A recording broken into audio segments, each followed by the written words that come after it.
이준석 개혁신당 의원 모시고 정치 현안 이야기 나눠보도록 하겠습니다. 윤석열 대통령에 대한 탄핵안이 불성립됐다는 얘기를 듣고 고개를 푹 숙이는 모습이 보였는데요. 일단 저희가 준비한 현장음부터 들어보겠습니다. 그 탄핵의 엄중한 짐을 나눠들기를 거부하고 결국엔 유승민한테 뒤집어 씌워서 배신자당으로 만들어놓고 그거 책임 안 지고 저러고 있는 거 아닙니까 지금. 탄핵의 짐이라는 거 나누어 들면은 들 수 있습니다.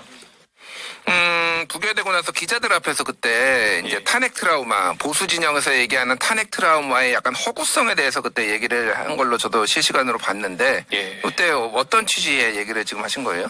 아무래도 탄핵이라는 게 뭐 꼭 국민의힘만 경험해봤던 것도 아니고 예전에 노무현 대통령 탄핵에 찬성했던 분들 지금 뭐 추미애 대표 포함해가지고 민주당에서 정치하면서 다 역할을 하고 있지 않습니까? 결국 시대 상황에 맞게 했던 판단에 대해 가지고 그 뒤에 본인이 정치 행보를 어떻게 하냐에 따라서 충분히 극복할 수 있는 건데 지난번에 박근혜 대통령 탄핵 시기에 결국에는 유승민한테 원팡지게 집어씌웠거든요. 유승민 전 대표 의원. 예. 예. 그래가지고 사실 그때 60명 가까이가 찬성표를 던졌음에도 불구하고 한 사람의 그 지민양 이렇게 넘겨 씌우고 자기들은 빠져나가려고 했던 그 비겁한 모습이 문제인 거지. 저는 탄핵 자체는 뭐 사실 박근혜 대통령이 그럴 줄 누가 알았겠습니까? 예. 박근혜 대통령이 뭐 자식도 없고 그리고 그 전까지 그런 게 없었기 때문에 최순실이라는 사람이 나타나기 전까지 어느 누구도 몰랐잖아요. 그렇기 때문에 일정한 책임 이상으로는 책임이 돌아가지 않는 거였는데 결국 비겁했던 거죠, 보수가. 그리고 나서 뭐 자유한국당 하면서 뭐 태극기 부대도 해보고 했지만은 그런다고 되던가요, 그게? 탄핵을 부정하고 간다 해가지고 오히려 거기에서 겸허하게 반성적 태도를 가졌던 소위 바른정당계라고 했던 사람들이 예. 나중에 정치 행보하면서 오히려 빛을 봤죠. 이름하여 예를 들어서 권성동. 권성동 지금 원내대표 그때 출마한다고. 탄핵할 때 소추위원장이었잖아요, 법사위원장으로. 예. 거기에 주호영 대표도 예. 원내대표만 2번 역임하고 뭐 비대위원장도 하시고 뭐 그렇게 했던 거고 저도 탄핵 찬성파였는데 당대표도 하고 할 거 다 했잖아요. 김기현 대표도 그 당시에 단체장이었지만 탄핵 찬성이었습니다. 그러니까 결국에는 그리고 거기에 못해가지고 예. 윤석열 한동훈조는 뭐 탄핵의 모든 그 책임이 있는 사람들이었죠. 실제 본인들은 공무원으로서 역할을 했다고 하지만은 사실 보수 진영 절단된 사람들이었죠. 예. 그런데도 대통령 후보 만들고 당대표 만들고 하잖아요. 결국에는 탄핵 트라우마라는 거는 그저 그냥 기득권이 따라오는 후배들한테 니네 이런 거 하면 안 돼 이렇게 가스라이팅하기 위한 그런 경험이지 뭐 잠깐 힘들었을 수는 있겠죠. 탄핵 트라우마 때문에 그들이. 예. 그런데 국민들이 겪어야 했던 그런 스트레스에 비할 만 하겠습니까?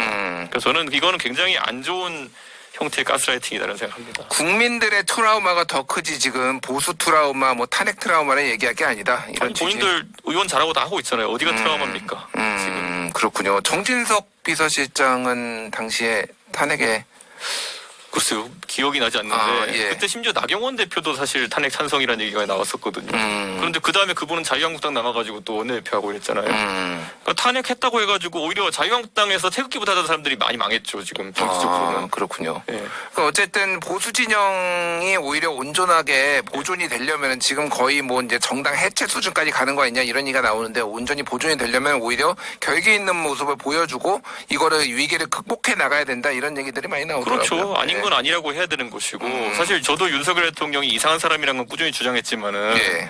저거 뭐 유튜브 보다 갑자기 부정선거 얘기하면서 군대를 동원할 줄은 누가 알았겠어요. 그 첫날 만나자마자 아크로비스타에서 인천지검에 있을 때 뭐 선관위를 네. 수사를 해야 된다 이런 얘기 했다면서요. 그러니까 그거는 좀 중증 부정선거론자 정도지. 그렇다고 모든 중증 부정선거론자가 무장봉기를 꿈꾸고 이런 건 아니거든요. 그러니까 꼭 계엄을 해야만 수사를 할 수 있는 건 아니니까요. 예, 예.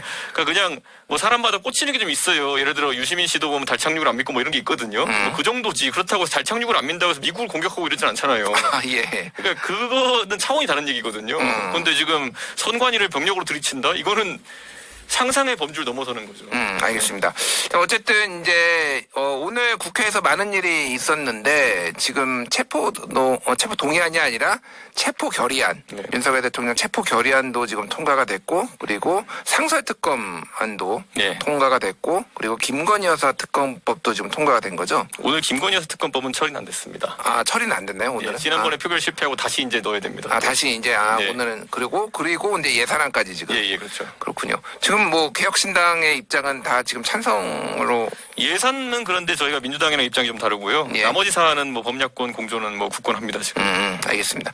자, 그러면은 지금 이제 제 관건이 되는 거는 범야권 야 6당이 이제 192석, 그리고 지금 뭐 소위 말하는 8명의 이탈표를 얘기를 해야 되는데, 지금 얘기가 나오는 거는 어쨌든 지난번에 안철수 의원하고 김혜지 의원은 지금 찬성을 하는 것 같고, 예. 오늘 김상욱 의원이 지난번에는 표결을 했지만 나는 반대였다라고 또 얘기를 했지만, 오늘은 이제 찬성 쪽으로 지금 돌아선 것 같은 얘기도 했고, 그러면서 탄핵에 가결될 만한 의원들을 뭐 확보했다? 뭐 그 정도를 알고 있다, 이렇게 얘기를 했고, 천하람 개혁신당 의원도 그런 얘기를 했더라고요. 뭐 방송에 나와서. 그래서 이 워낙 이제 그 전에 국민의힘 대표도 하시고 네. 워낙 아는 분들이 많으니까, 그래서 지금 분위기가 어떤지 좀 알려주세요. 제가 지난번에 이제 192가 법약권이고 거기에 더해서 한 6명 정도는 확인했다라고 지금 말했잖아요. 예. 그런데 그때 그래서 특검 표결은 들어와서 했으니까 198이 나왔습니다 실제로.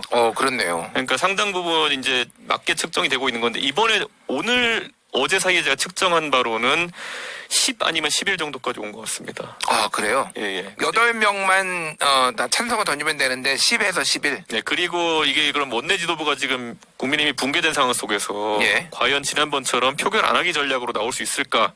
저는 어렵다 보거든요. 그래서 지금 만약에 내일 투표다 그러면 아마 저는 한 최소 9개, 10개 나올 것 같다는 생각이 들거든요. 예. 그런데 지금 그리고 예. 우리가 항상 그 국민의힘에 보면 바로미터 같이 그 바람이 불기 전에 눕는 분들이 있어요. 예. 근데 오늘 보면은 슬슬 이제 인터넷에 자기 글 쓰고 이렇게 하는 사람들이 있거든요. 예. 그분들도 변수가 될 것 같습니다. 그러니까 배현진 의원도 찬성이니 반대니 이런 거는 밝히지 않았지만은 들어가서 표결을 하겠다, 이런 거를 본인이 페이스북에 올렸어요. 저는 그분의 이름을 얘기한 적 없습니다. 예, 저는 그냥 오늘 뉴스가 나온 걸 보고 얘기를 한 거예요. 예. 그러니까 오늘 그리고 굉장히 많은 의원들, 예. 수도권에 있는 의원들, 그 지역 사무실 앞에서는 시위와 그리고 계란 투척과 뭐 이런 게 그렇죠. 있는데, 좀 여론 압박을 그러면 받을 수밖에 없는 건가요? 실제로 그렇죠. 그리고 지금 김재섭 의원 같은 경우에는 본인이 무슨 적극적인 발언을 했다기보다는 윤상현 의원에게 뭐 물어봤다고 윤상현 의원이 그거를 뭐 예기치 않게 공개하면서 그리고 마침 또 본인이 그런 판단을 했기 때문에 윤상현 의원 조언 듣고 그렇게 한 거 아니냐 때문에 이제 스치기만 해도 이제 아주 격렬한 이제 그 대중의 저항을 받는 그런 상황이 됐다는 걸 인지한 거잖아요. 예. 그러면 이제 김재섭 의원 같은 경우에도 고민이 많겠죠. 예. 사실 김재섭 의원이 뭘 능동적으로 기자회견한 것도 아니고 예.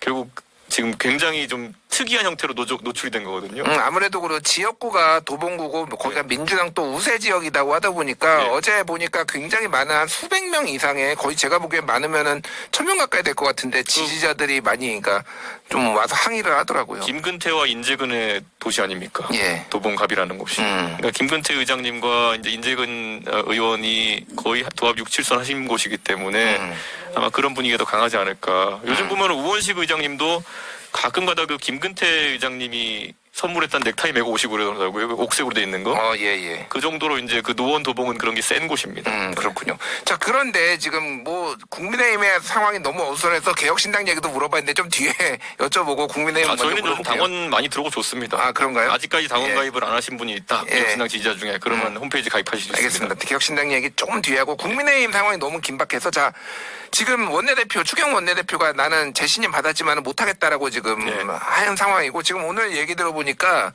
지금 권성동 의원하고 김태호 의원하고 두 분이 지금 후보에 등록을 했더라고요.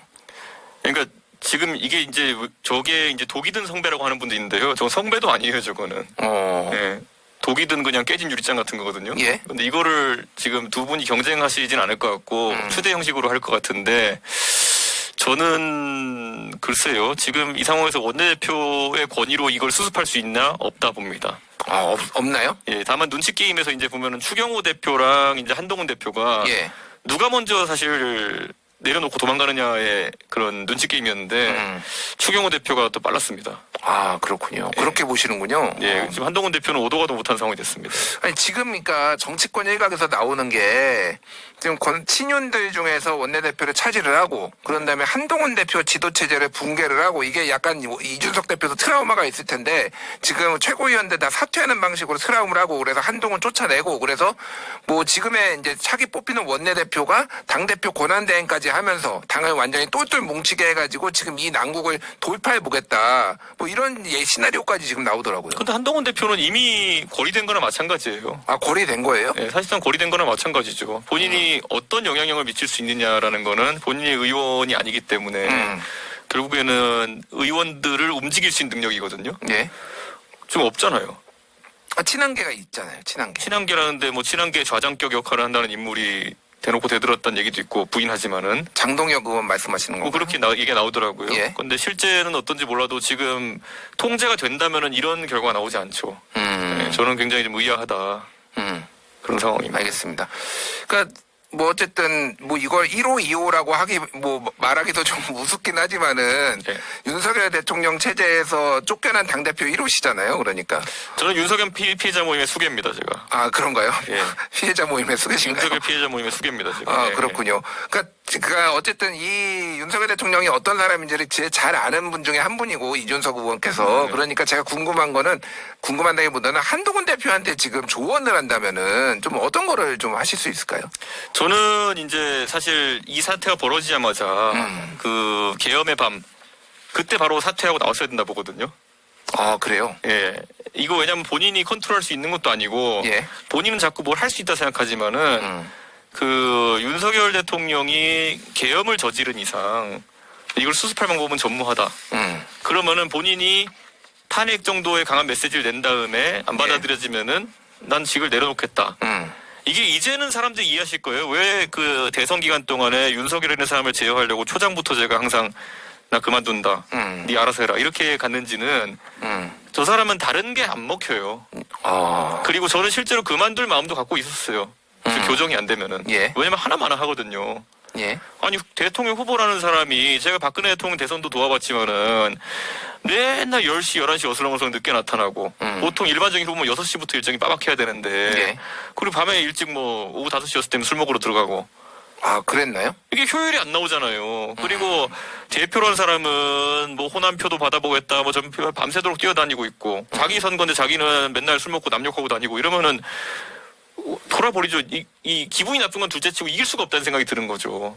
그러면 이제 교정시키기 가지고 나 때려친다. 당신 그게 싫으면은 가서 아침에 지하철 인사해라부터 하는 거잖아요. 예. 죽도록 하기 싫었겠죠. 근데 어쩝니까? 그 선거라는 거는 수백만 명의 운명을 달린 건데. 비단 주머니가 그때 이제 나온 거였죠. 비단 주머니 이건 기초적인 훈육이죠. 이거는 그냥 그렇고 이거 무슨 선거 대선 나간 사람한테 아침에 일찍 일어나십시오. 이게 뭡니까? 제가 키우는 사람도 아니고. 예. 그러니까 저는 지금 한동훈 대표도 안 되는 거 알 거예요. 본인이 윤석열이라는 사람을 교정할 수 있거나 어떻게 끌고 갈 수 있다는 생각 안 할 거예요. 예. 그런데 이제 지금 나오는 모습은 본인의 욕심입니다. 자, 그러니까 그러면 지금 한동훈 대표한테 직을 던지고 지금이라도 내려와라 이런 조언을 해주신 것 같은데 네. 한동훈 대표와는 지금 질서 있는 퇴진을 계속 얘기를 하면서 오늘 지금 본인의 질서 있는 퇴진이나 고민하라고 하세요. 아, 지금. 본인의 질서 있는 퇴진이요? 본인의 질서보다 본인의 36개를 빨리 고민해야 되는 건데 그냥 늦으면 늦을수록 안 좋습니다. 왜냐, 자 보세요. 이제 토요일 돼가지고 뭐 늦춰질 수도 있지만 또다시 표결한다 보세요. 예. 자, 탄핵이 된다. 그런다 한들 지금 법야권에서 어이구 한동훈 대표님 덕분에 탄핵이 됐습니다 이렇게 하겠어요? 아니죠. 탄핵이 안 된다? 또 이제 뭐 화투 게임에 비교 죄송하지만은 투고 욕먹고 가는 거죠. 이제 또 그러면은 탄핵이 될 경우에는 지도부가 전 총사퇴할 가능성도 배제할 수 없을 것 탄핵 같은데. 되면 무조건 사퇴해야 돼요. 그러니까 이걸 지금 왜 버티는지를 저는 이해 안 가는 정치적 상황인데 네. 거기서 이제 사람은 항상 그 인간은 똑같은 짓을 반복한다라는 말처럼 지금 머릿속에는 얼마 전까지 내가 그 한 20%대 나오던 대권 주자인데 이게 보수 진영에서 내가 대권 주자로 후보 될 수 있는데 이런 미련이 남는 거거든요. 근데 지금 제가 만약 한동훈 대표 앞에 있으면 얘기해 주고 싶은 게요. 그 귀하가 간다는 그 자리라는 거 예전에 황교안 대표도 한번 찍어봤던 자리고 김무성 대표도 한번 찍어봤던 자리고 뭐 20몇 프로 하는 보수당 대표가 하는 그 대선 주자 1위 자리는 예. 그거는 약간 유정회 같이 그냥 그 당대표만 따라붙는 거예요. 언젠가는 황교안의 지지율이었고 언젠가는 김무성의 지지율이었고 그냥 그 가장 뉴스에 많이 나온 사람한테 몰아주는 지지율이거든요. 예. 근데 그거에 지금 미련을 가져가지고 하루가 다르게 본인이 열화되는 게 보이는 거거든요. 알겠습니다. 네. 자, 그러면은 지금 지금 빨리 사퇴하는 게 좋다라고 말씀하셨는데 한동훈 대표하고 지금 그 TF 질서 있는 이제 퇴진에서는 좀 내년 2월 하야 4월 대선 아니면 3월 하야, 3월 퇴진, 5월 대선 뭐 이런 거를 지금 검토하고 있다라는 뉴스가 나왔거든요. 이런 건 다 쓰잘데기 없는 일이다 이렇게 보시는 건가요? 그러니까 이게 한동훈식 정치라는 게 제가 그냥 규정 짓자면은 자기 물건이 아닌 걸 자꾸 팔아요. 자기 물건이 아닌 걸 판다. 네. 이게 그러니까 이게 봉이 김선달식 정치인데. 예. 아니 본인이 어떻게 대통령의 헌법적 권한을 대행한다고 한덕수 총리 모시고 나타나가지고 그런 걸 하는지 봉이 김선달이죠. 본인이 어떻게 그 선출되지 않은 권력이 선출된 권력에 계속 양위받아가지고 그걸 합니까? 그건 헌법 위반이죠. 본인 법률가라고 하는데 말도 안 되는 소리죠. 예. 그거 말고도 지금 보면 무슨 퇴진 절차를 당해서 이렇게 한다? 아니 이미 민심은 떠났고 지금 물러나라라고 민심은 정했는데 누가 그거를 국민들한테 내 말 들으라고 한다는 겁니까? 본인이 권위가 없어요. 그러니까 말 그대로 지금 그 자꾸 그렇게 자기 거 아닌 거 팔아먹고 진짜 공짜 좋아하고 그러면 불행한 일이 생깁니다 개인에게. 그러니까 그러면 안 돼요. 예. 자, 그럼 요거는 하나 질문하고 다음으로 넘어가야 될 것 같은데 국민의힘이 지금 새로운 원내대표가 뽑히면은 지난번처럼 투표를 안 하는 방식으로 이거를 대응할 거라고 보세요? 아니면은 투표를 다 하되 당론으로 반대하는 걸로 갈 거라고 보십니까? 투표를 안 하는 방식을 처음 시도할 텐데요. 권성동 대표가 된다면요. 예. 실패할 겁니다. 아, 실패해요? 예. 지금 국힘 분위기, 의원들 분위기가 그래요? 그렇죠. 이게 원래 그 술자리에서 이렇게 게임할 때 보면 한 명씩 일어나서 1, 2 이렇게 하는 거 있잖아요. 예. 8 간 다음에 그부터 9부터는 아무 의미가 없어요. 그러니까 눈치 게임 하는 겁니다. 이제 보면은. 한 명씩 일어나서 이번에는 안철수, 김예지, 김상우 의원님까지는 이제 했으니까 1, 2, 3 되고 이제 누가 4 이러고 5 하면 이제 하나씩 달려나갈 겁니다. 이제. 아, 그런 분위기군요. 그러니까 지금 국민의힘 그 지도부가 다 나이가 좀 있고 연식이 있으셔가지고 그런 술자리 게임에 그 생리 같은 걸 잘 모르시는 것 같은데. 술자리 게임하면 요즘 아파트가 대유행. 네, 그러니까 그런 거 한 예. 명씩 일어나서 이제 구하는 사람부터 이제 걸리는 겁니다. 아, 그렇군요. 네. 그러니까 하려면은 차라리 지금 빨리 해야 된다. 뒤에는 의미가 또. 의 총장이 아마 그 눈치 게임이 될 거다. 아, 네. 그렇군요. 알겠습니다. 자, 이제 법적인 얘기를 좀 해보겠습니다. 예. 먼저 허은하 개혁신당 대표 발언 들어보겠습니다. 이 과정에서 한동훈 대표와 한덕수 총리는 윤석열 정권의 헌정 파괴를 방조한 공범으로서 반드시 그 책임을 물어야 할 것입니다. 이게 뭐 내란죄를 적용하는 것에 대해서는 대체적으로 이견은 없는 것 같아요. 윤석열 대통령에 네. 대해서는.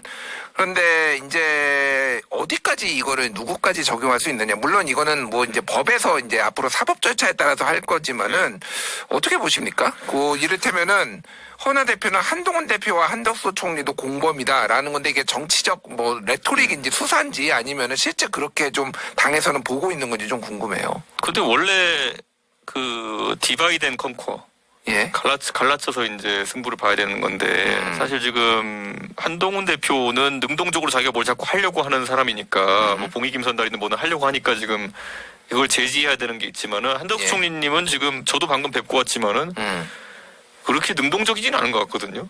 네. 그러니까 이런 거는 잘 갈라야 되는 게 나중에 실제 윤석열 대통령의 내란죄에 대해 다룰 때 훌륭한 증언자가 될 수 있는 사람이 국무회의 배석자들이거든요. 예. 그럼 여기서 국무회의 배석자들이 어떤 증언을 하냐가 굉장히 중요해요. 그러니까 저기서는 저는 한덕수 총리님은 평생 공무원 살아오신 분이고 뭐 이분을 너무 올가매려고 할 필요는 없다. 예, 이분이 솔직히 이분이 내란에 무슨 욕심이 있겠습니까? 예, 이분은 그 자리에서 말 그대로 방조인데 예.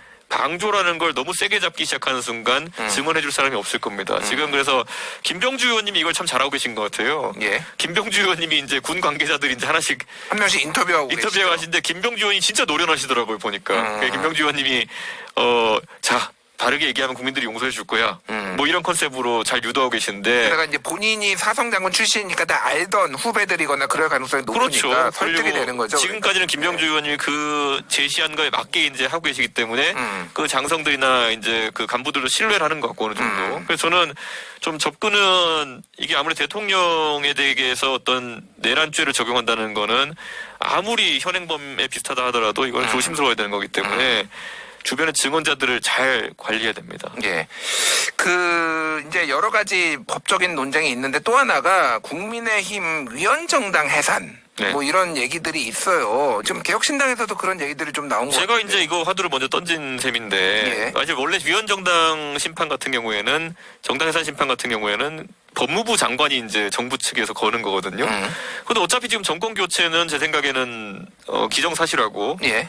뭐 국민의힘이 다시 집권하는 상황은 없을 것 같습니다. 그러면 누가 집권하든지 간에 그 위헌정당 심판을 걸 수 있거든요.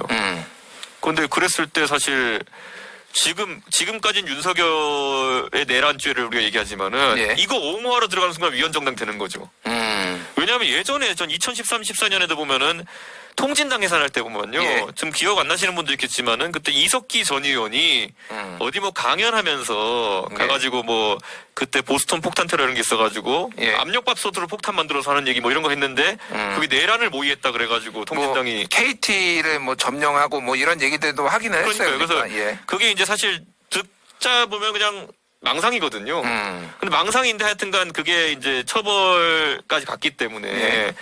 윤석열 대통령도 망상이죠. 근데 어쨌든 이 사람은 단순히 압력밥솥 폭탄 이런 게 아니라 군과 경을 동원했잖아요. 예. 그러니까 이거는 훨씬 심각한 상황이고 이거 이석기 의원의 통진당에서의 위치에 비해서 윤석열 대통령과 추경호 대표나 이런 분들의 국민의힘 내에서 위치가 훨씬 더 중요한 위치거든요. 예. 그럼 이거는 글쎄요, 저는 그때 만들어놓은 논리 때문에 좀 위험하다. 근데 위헌정당을 하려면은 결국은 해산을 하려면은 이게 대통령이 이제 정부가 주축이 돼야 되는 거니까 대통령이 요청을 해야 되는 거잖아요. 그러니까 정권 교체가 되면 나오는 얘기인데 문제는 지금 국민의힘이 하는 행동들이 그 나중에 얼마 뒤일지 모르지만 거기에 다 모든 증거를 정립하고 있다는 거죠. 지금 국민의힘이 방어하기 위해서 하는 것들이라든지 아니면 수사를 방해하는 거라든지 예. 아니면 또 뭐 꾸준히 이제 뭐 표결을 방해한다든지 이런 것들은 나중에 다 구체적인 증거가 되는 거죠. 그런 것들에. 그러니까 알겠습니다. 조심해야 되는 거죠, 지금. 위헌정당 해산에 사실은 이준석 의원이 제 말씀하신 거에 주목하는 사람들도 있더라고요. 네. 어쨌든 이게 크게 개혁신당의 색채가 어쨌든 좀 개혁보수 성격도 좀 네. 강하니까 그러니까 보수 진영 간의 헤게모니 싸움 아니냐. 그래서 예를 들면 쉽게 얘기를 하면은 다음에 저게 해산되면은 경쟁자가 없으니 이준석 의원이 대선 후보로 나와서 조금 더 경쟁력을 가지려는 거 아니냐. 뭐 이런 시선으로 보는 분들도 근데 있더라고요. 해산은 이제 대선 끝나고 오히려 할 거니까요. 그러니까 그거는 한참 뒤의 일이고, 제가 오히려 그 말을 하는 거는 저기 지금 봤을 때는 국민의힘에서 그 하루 이상의 다음 일정을 생각하고 움직이는 분이 없는 것 같아요. 그러니까 오늘 어떻게 표결을 막을까 이런 정도 생각하고 있는 것 같은데 예. 오늘 표결 막음으로써 몇 년 뒤에 아니면 몇 달 뒤에 위헌정당 심판에 아주 강력한 증거가 될 수도 있는 거거든요. 그러니까 저는 그런 거를 좀 그 안타까워서 경고 겸 조언을 좀 하고 있는 것도 되는 게 제가 요즘 드는 생각은 제발 니마 그 강을 건너지 마오를 머릿속으로 되뇌이고 있습니다. 네. 알겠습니다. 자, 개혁신당 얘기 아까 전에 네. 분위기 좋다고 하셨는데 요즘 개혁신당 당원들도 뭐 늘고 있다고 말씀해 주셨어요. 어떻습니까 지금 분위기는? 그러니까 지금 결국 개혁신당의 주력 지지층이라고 하는 거는 젊은 유권자층인데 예.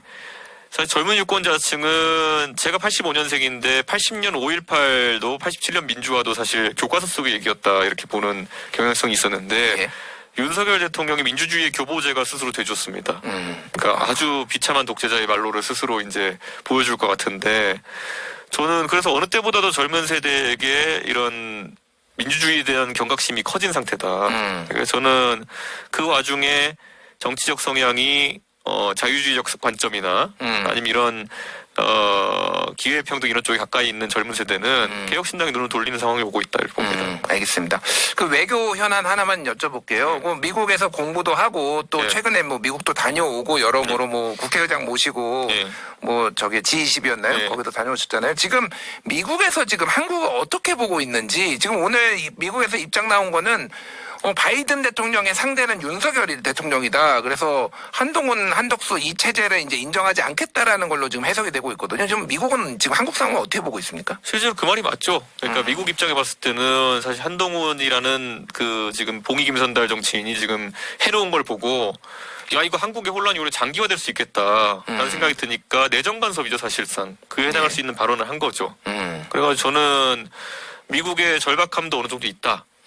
이렇게 보는 거고 왜냐면 지금 한미일 이런 공조 체제에 있어가지고 예. 미국이 바라는 바가 있을 텐데 이거 급격하게 윤석열 대통령이 그 스스로 자멸해가면서 이 불확실성 키우고 있으니까요. 저는 굉장히 위기감으로 바라보고 있고 거기에 또 갑자기 뜬금포로 봉이 김선영 사람 나타나가지고 네. 내가 섭정이다 이러면서 나타나니까 황당한 거죠 지금. 한동훈 대표 그렇죠. 말씀하시는 예. 거죠? 알겠습니다. 예, 오늘은 여기까지 인터뷰하겠습니다. 지금까지 이준석 개혁신당 의원과 이야기 나눠봤습니다. 의원님 감사합니다. 예, 감사합니다.